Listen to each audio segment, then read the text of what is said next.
আসসালামু আলাইকুম ওয়া রাহমাতুল্লাহ। প্রিয় দর্শক, সূরা ইখলাস কোন সময় 3 বার, 5 বার অথবা 10 বার পড়লেই সাথে সাথে ফল পাওয়া যায় এবং মনের সকল আশা রব্বুল আলামিন পূরণ করে দেন, এই বিষয় নিয়ে আজকে বিস্তারিত কিছু আলোচনা করব ইনশাআল্লাহ। অত্যন্ত গুরুত্বপূর্ণ এই সূরার আমলগুলো জানতে ভিডিওটি শেষ পর্যন্ত দেখুন। প্রিয় দর্শক, সূরা ইখলাস খুবই ছোট সূরা হওয়াতে যারা পবিত্র কোরআন তেলাওয়াতও করতে পারেন না, এদের মধ্যে অনেকেই সূরা ইখলাস মুখস্থ করে নিয়েছেন। আলহামদুলিল্লাহ, আমাদের মা বোনেরাও শুনে শুনে সূরাটি মুখস্থ করে ফেলেছেন। এই সূরা ইখলাসের ফজিলত বর্ণনা করতে গিয়ে আল্লাহর রাসূল বলেছেন, এটি পবিত্র কোরআনের 1/3। সুবহানাল্লাহ। তাহলে ভেবে দেখুন এই সূরা ইখলাসের গুরুত্ব এবং ফজিলত কত বেশি। এক সাহাবী এই সূরাটি প্রতি 2 রাকাত নামাজের মধ্যে একবার করে পড়তেন।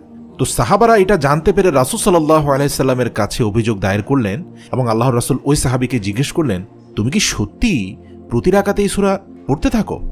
উত্তরে সে সাহাবী বললেন, জি হ্যাঁ ইয়া রাসূলুল্লাহ, আমি প্রত্যেক 2 রাকাত নামাজের মধ্যে একবার সূরা ইখলাস পাঠ করি। তখন আল্লাহর রাসূল সাল্লাল্লাহু আলাইহি সাল্লাম জিজ্ঞেস করলেন, সেটা কেন?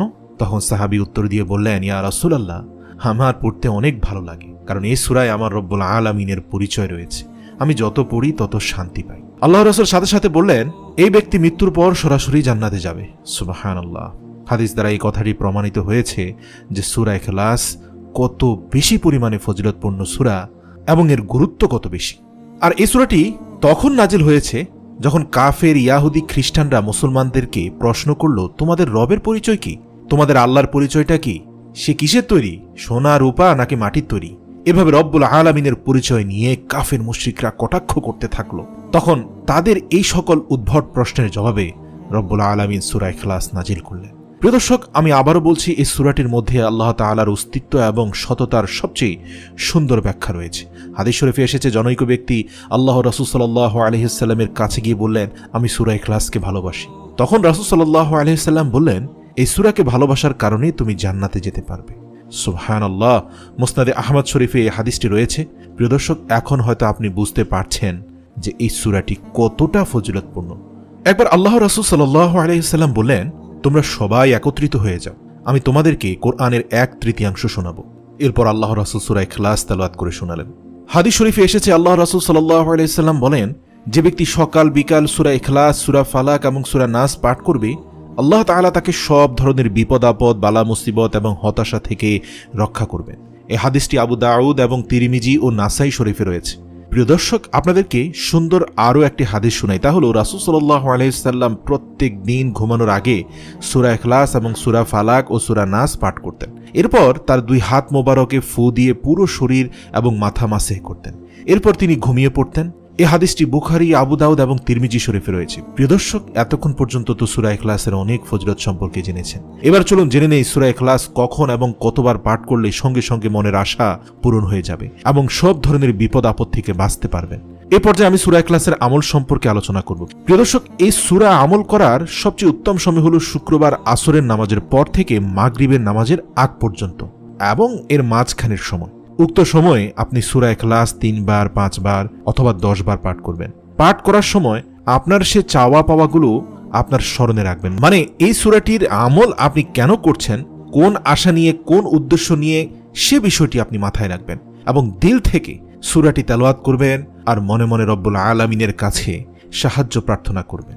মুখে বলার প্রয়োজন নেই, আল্লাহ আপনার অন্তরের খবর জানেন। মুখে শুধু সূরা ইখলাস তেলাওয়াত করুন। হোক সেটা কোনো শত্রুর হাত থেকে রক্ষা পেতে অথবা আপনি বিপদ থেকে রক্ষা পেতে 3 বার, 5 বার, 10 বার আপনি সূরাটি পড়বেন। শুক্রবার আসরের নামাজের পর থেকে মাগরিবের নামাজের আগ পর্যন্ত এই সময়সীমাতে আমলটি করবেন। তাহলে ইনশাআল্লাহ আপনি অবশ্যই ফলাফল পাবেন। আপনি সে শত্রুর শত্রুতামি থেকে রক্ষা পাবেন। আর যদি আপনি কোনো বালা মুসিবত কিংবা কোনো দুঃখ কষ্ট দূর করার জন্য এই আমলটি করতে চান, তাহলে সে বালা মুসিবত কিংবা দুঃখ কষ্টকে স্মরণ করে তারপর আমলটি করুন। এর মধ্যে একটা কথা হচ্ছে যে যদি শুক্রবারে আমলটি করতে মনে না থাকে তাহলে কখন করবেন?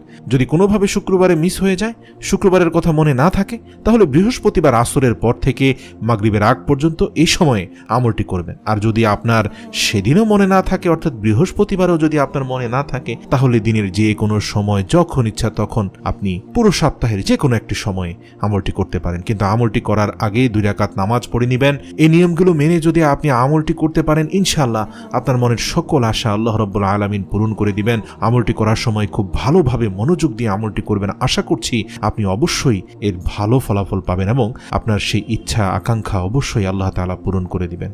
এছাড়া রাসূল সাল্লাল্লাহু আলাইহি সাল্লাম ইরশাদ করেছেন, যে ব্যক্তি 3টি কাজ ঈমানের সাথে করতে পারবে সে জান্নাতের যে কোনো দরজা দিয়ে প্রবেশ করতে পারবে। সুবহানাল্লাহ। প্রথম কাজটি হলো যে ব্যক্তি হত্যাকারীকে ক্ষমা করে দিবে, দ্বিতীয় কাজটি হলো যে ব্যক্তি গোপন ঋণ পরিশোধ করবে, আর তৃতীয় কাজটি হলো যে ব্যক্তি প্রত্যেক ফরজ নামাজের পর 10 বার সূরা ইখলাস পাঠ করবে।